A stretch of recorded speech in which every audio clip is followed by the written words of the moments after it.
धाराशिवमध्ये तुळजाभवानी देवीला लवंग आणि वेलचीचा हार अर्पण करण्यात आलेला आहे। लवंग आणि वेलचीचा हार घातल्याने भोपे पुजारी मंडळ आक्रमक झालेला आहे। भोपे पुजारी मंडळाकडून जिल्हाधिकाऱ्यांकडे तक्रार दाखल करण्यात आली आहे। चुकीच्या पद्धतीने हस्तक्षेप करून मंदिराची बदनामी होत असल्याची तक्रार आहे।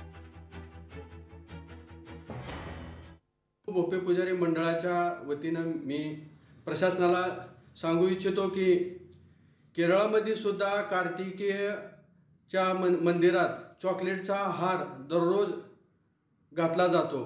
चॉकलेटचा हार घालण्यामध्ये कुठलाही गैर नाही।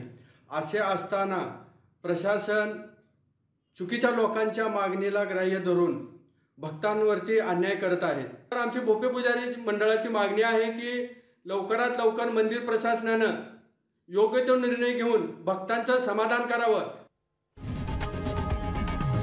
लोकशाही मराठी ऐका, पहा, जागरूक रहा।